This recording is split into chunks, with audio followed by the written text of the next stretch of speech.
예, 이제 세 번째 시간 하겠습니다. 세 번째는 이제 페이지 5쪽에 있는 손해평가 업무 절차입니다.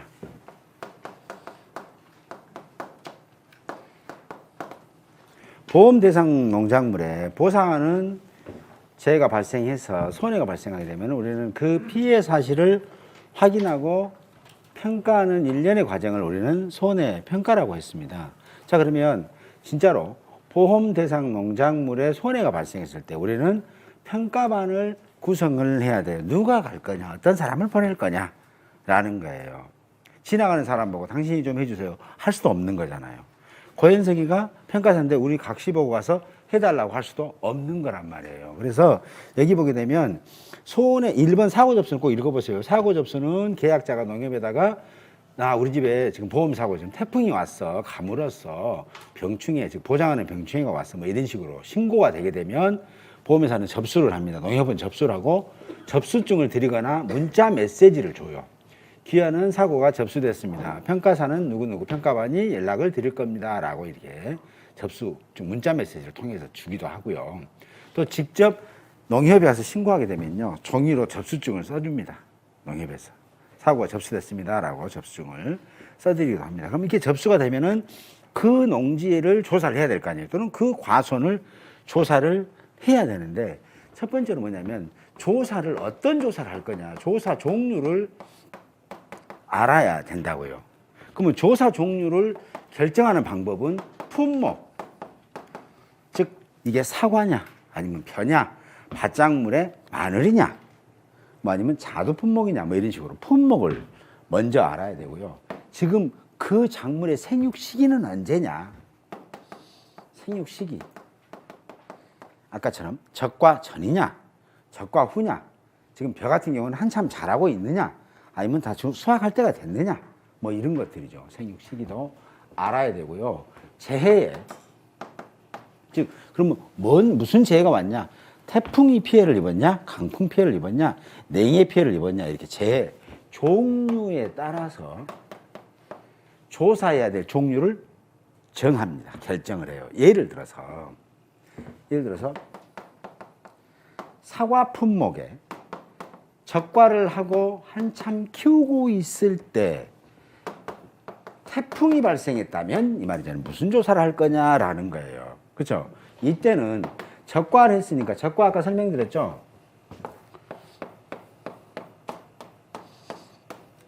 얘 하나 키우고 다 썰어버린단 말이에요. 그럼 이때부터는 한참 키우고 있는데, 이때가 뭐예요? 적과를 했잖아요. 그렇죠? 그랬으니까 적과하고 나면 이 과일이 바람 불어서 떨어질 수 있겠다라는 거죠. 태풍 불면 또는 강풍이 불면. 근데 여기서 이 태풍이나 강풍이라는 것은 뭐냐면 14m 이상의 초속, 속도가, 그 바람의 속도가 초속 14m 이상의 속도로 부는 바람을 강풍이라고 그래요. 그래서 강풍, 그러면 여러분들 일간목 공부하셨을 텐데요. 14m입니다. per sec예요. 그래서 초속 14m 이상의 바람으로 불어서 피해를 입으면 보상을 해줍니다.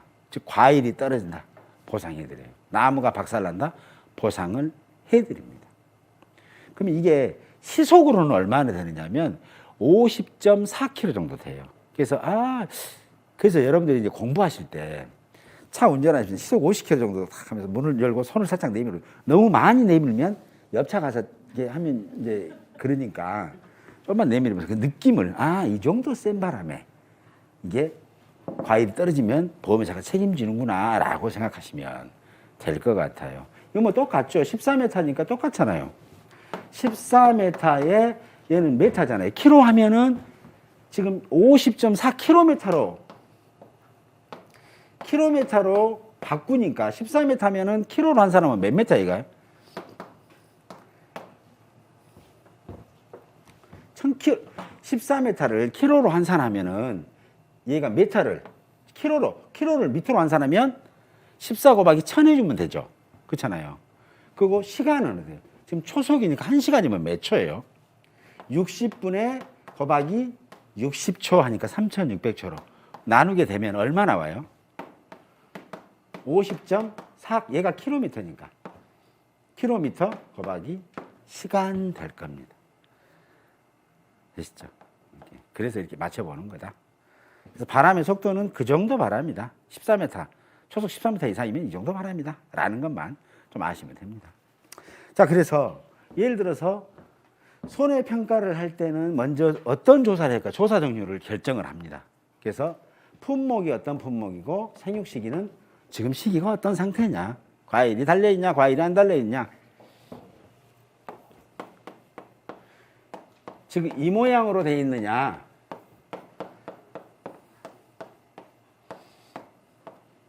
이 모양으로 되어 있느냐 얘기하는 거예요. 지금 생육 시기가 얘는 적과하기 전이잖아요. 얘는 적과한 후잖아요. 그렇죠? 생육 시기가 사고가 지금 적과 후예요. 적과 후입니까? 지금 적과 전인가요? 우리 지금 다 적과했어. 배 봉지 다 쌌단 말이야. 키울 거 정해놨다니까. 그러면 이게 떨어지면 이걸 낙과라고 그래요. 근데 이게 떨어지면 낙과라 하지 않아요. 얘는 과일이 아니에요. 키울 과실을 정하지 않았기 때문에. 그죠? 그래서 이때 적과 전에 만약에 태풍이 불었다 그러면은 과일이 떨어지는 관심이 없어요. 이건 과일이 아니니까. 나무 피해만 조사해 줄 거예요. 나무 피해만. 근데 이때는 적과하고 나서 태풍이 불면 과일도 떨어지고 나무도 박살날 수 있을 거 아니에요. 여러분 상상해 보세요. 자, 적과를 해서 이렇게 키울 걸 정하라고 이렇게 딱 하나를 정해놓고 나머지 다 썰어버렸어. 다 잘라냈단 말이에요. 그때 그 과수원에 태풍이 불었다면 이 말이죠. 그때는 어떤 현상이 발생할 거냐. 이 과일이 떨어질 수 있겠죠.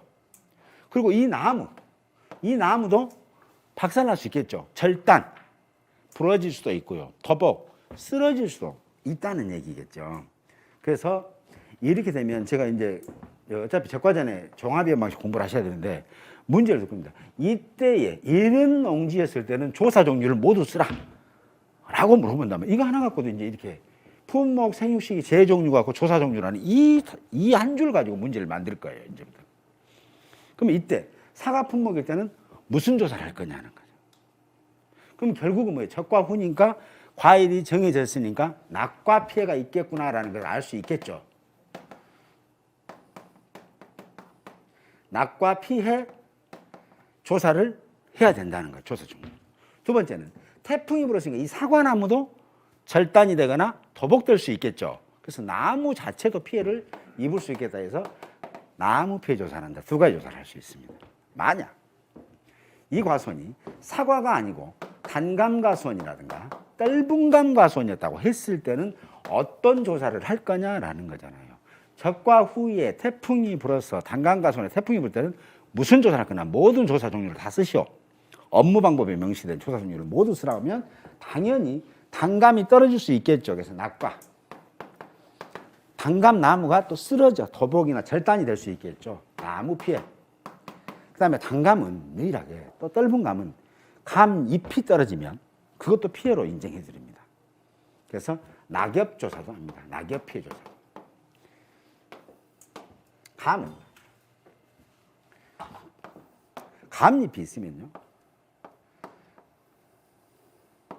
이렇게 감잎이 있습니다. 감잎이 굉장히 큽니다. 근데 얘가 바람이 싹 불게 되면요. 이 고리가 이게 어디로 이렇게 휘어져요. 이렇게.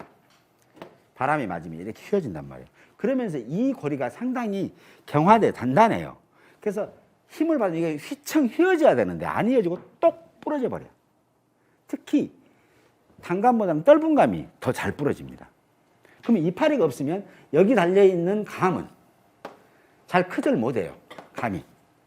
그래서 조그매지는 거거든요.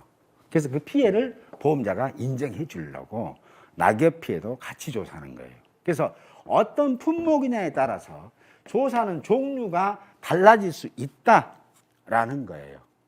그것도 좀 기억해 주시기를 바랍니다. 자, 그 다음에 품목, 생육시기, 재종류. 이 가로넣기로 1회 때 문제는 나왔어요. 가로넣기 3개 쓰고 5점. 1회 때는 쉬웠습니다. 그렇죠? 근데 1회 때는 과거 기출이 없었어요. 그래서 1회생들을 얕보지는 마세요. 1회는 기출이 없어. 그냥 무작정 시험 봤던 거예요. 근데 2회 때부터는 1회 기출이 있고 사례가 있으니까 이런 식으로 출제되겠구나 하고 공부를 막 하는 방향의 설정이 가능했겠죠. 그렇죠? 이렇게. 자, 그 다음에 손해평가를 할 때는 손해평가반, 이제 조사 종류는 정해졌으니까 그러면 이 조사를 할 수 있는 사람이 누구냐? 조사자, 즉 평가를 할 수 있는 사람은 대한민국에 딱 3명 있습니다. 손해평가를 할 수 있는 사람은 대한민국에 딱 3명 있는데 그 사람이 누구냐? 손해평가인, 즉 경험이 있는 분들, 즉 해당되는 작물을 뭐 6년 이상 경작에 했다거나 자격증이 있다거나 해당되는 공무원 기관에서 근무했던 분들이거나 뭐 이런 분들 있죠. 그런 분들 평가인, 이분들을 위촉해서 당시 좀 해주세요 라고 하는 평가인. 그 다음에 손해평가사, 지금 여러분들이에요. 즉 이론으로 공부를 해서 합격하신 분들, 자격 취득자. 그 다음에 손해사정사, 보험업법에서 시험 봐가지고 합격하신 분들, 손해사정사. 이 3사람만이 농작물 손해평가를 할 수 있습니다. 대한민국에. 그러면 조사자는 이 3사람 중에 1인 이상이 무조건 포함돼야 돼요. 포함 5인 이내가 하나의 손해평가반이 되는 거예요. 제일 쉽게. 손해평가인 1명이다. 평가반 맞나요? 그렇습니다. 손해평가사 5명이다. 평가반 맞습니까? 네, 감사합니다. 사정사 1명, 평가사 4명. 평가반 맞습니까? 맞습니다. 그래서 1인 이상, 5인 이내입니다. 그래서 실제로 요즘은 1인 평가도 많이 해요. 작년에 고추 같은 경우는 혼자 평가를 했습니다. 처음에 2명 하다가 나중에 1명씩 평가하는 경우도 있습니다. 그래서 결국은 뭐예요? 1인 평가도 가능하다. 그 다음에 2인, 거의 대부분 2인 이상 평가를 해요. 2명이 짝지어서 같이 갑니다. 근데 1인 평가도 할 때가 있다라는 거예요. 평가사. 이 사람들이 평가할 수 있다. 근데 대신 이렇게 예를 들어서 평가인 1명, 평가사 1명 이렇게 해서 평가반이라는 것을 구성할 수도 있다는 얘기예요. 그죠? 근데 이렇게 평가반을 구성할 때 이 평가반에서 제외해야 되는 손해평가반의 구성을 할 때 이때에 그 평가반에서 구성해서 배제를 해야 될 사람이 4사람이 있습니다. 이 사람은 평가를 해서는 안 돼요. 어떤 사람이냐? 이 업무방법이 만들게 된 이유가 뭐라고 그랬어요? 업무방법은 손해평가의 공정성을 확보하기 위해서 만들었다고 했잖아요. 공정해야 되고요. 자, 근데 자기가 또는 자기와 생계를 같이 하는 친족, 이 자기와 생계를 같이 하는 친족을 우리는 이제부터는 귀찮으니까 이해관계자라고 부르자. 친족이 가입한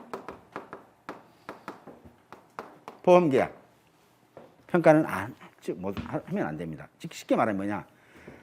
제가 평가사예요. 고현석이가 평가사인데 고현석이가 사과가수원을 하고 있고 고현석이가 사과가수원을 보험 가입했어요. 그럼 제 거예요. 근데 제 걸 제가 가입했는데 내가 가서 평가를 하고 있어. 상식적으로 공정하다고 볼 수 있겠냐? 물론 공정할 수도 있겠죠. 고현석이 공정할 수도 있겠지만 누가 봐도 이것은 공정성이 약간은 결여가 됐다라고 볼 수 있겠죠. 두 번째는 고현석이가 평가사인데 우리 각시 앞으로 과손이 보험계약이 됐다 이 말이에요.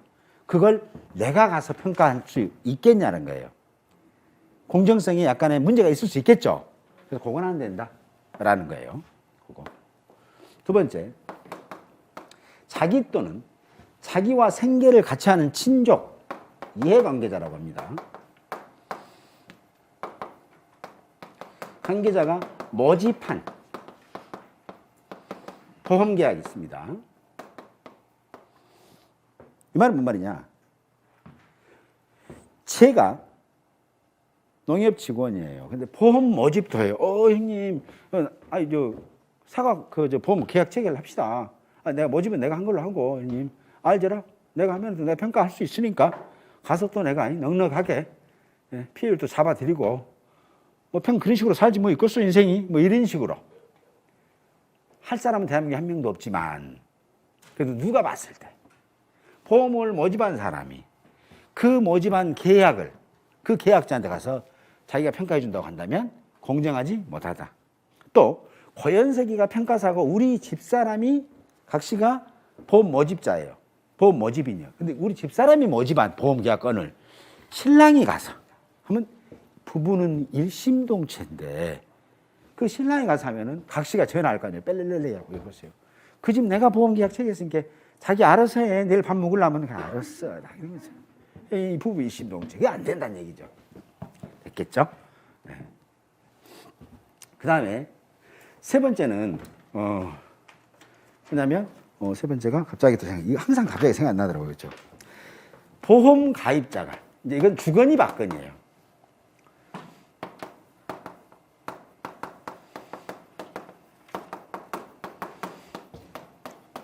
(30일) 이내 서로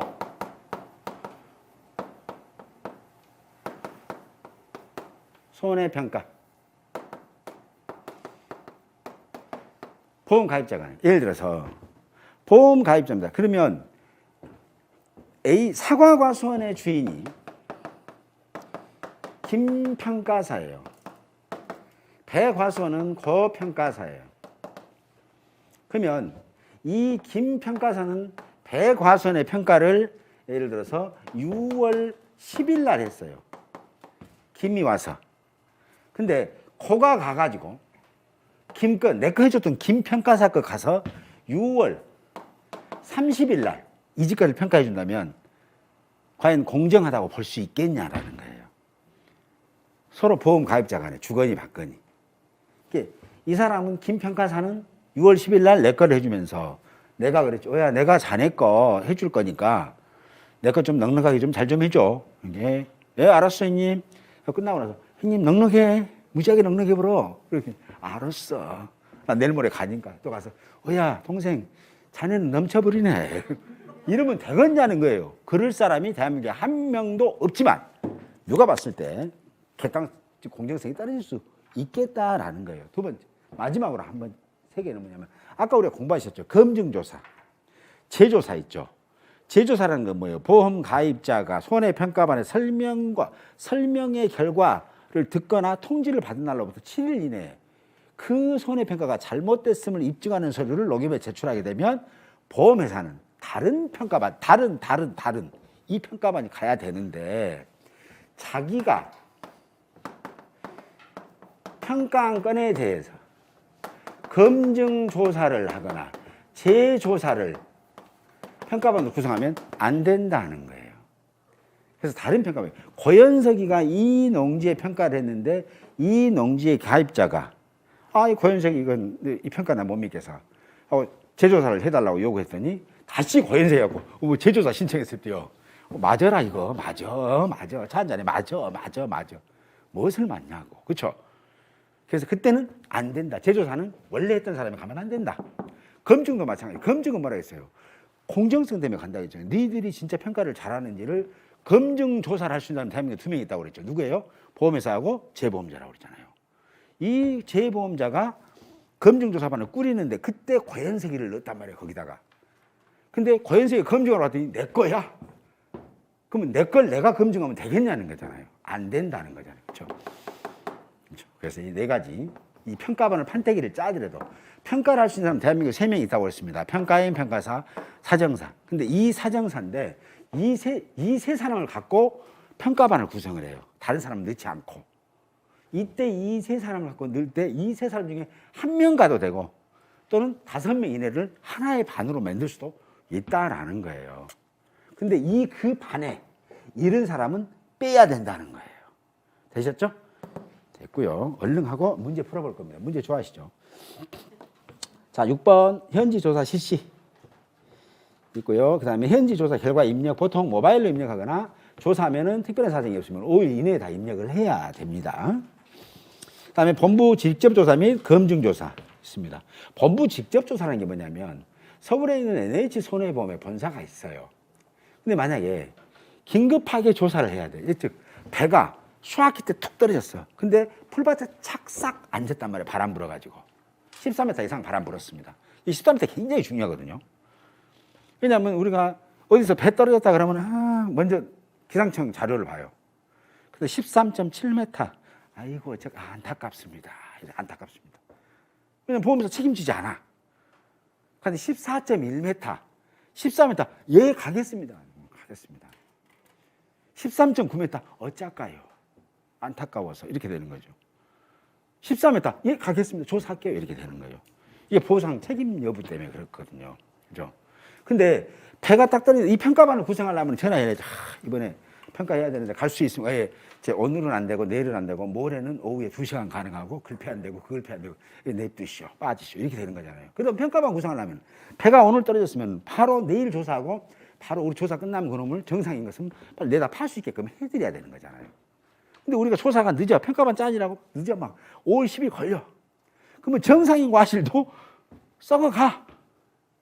그럼 피해가 더 늘어나겠죠. 그래서 피해를 최소화시키고 조사를 빨리 해서 계약자의 피해를 최소화시키기 위해서 신속하게 조사하려고 본부 직접 조사를 하는 거예요. 빨리 가. 바로. 알겠습니다. 저희들 KTX 타고 가서 렌트해 가고 바로 현장 갈게요. 라든가. 아니면 사정법인에 연락하고 지금 좀 바로 갈 수 있어? 좀 가주세요. 바로 가는 거예요. 판때기 짤 필요 없이 그냥.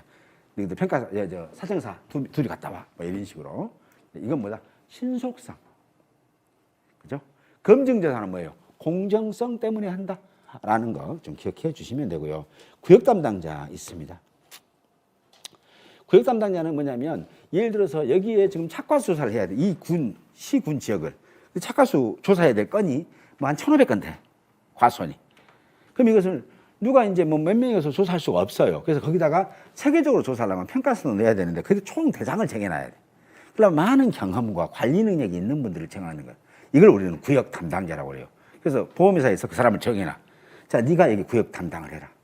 착과수 1,500건, 2,000건 네가 조사를 다 총괄하되 평가사 어디요? 몇 명 부르고 어떻게 이거 판때기 짜서 조사를 시켜라 할 때 그때 총 대장을 우리는 구역 담당자라고 합니다. 구역 담당자분들이 굉장히 잘해요. 이분들은 주로 하는 일이 민원이 생기거나 조사가 애매할 때 연락을 하면 와서 또 해결해줘. 이것은 이 방법으로 하시면 됩니다라고 안내하지 뭐 당신 말이 똑바로 해. 이 양반들 말이요. 이렇게 하지는 않는다고요. 다 도와주는 거예요.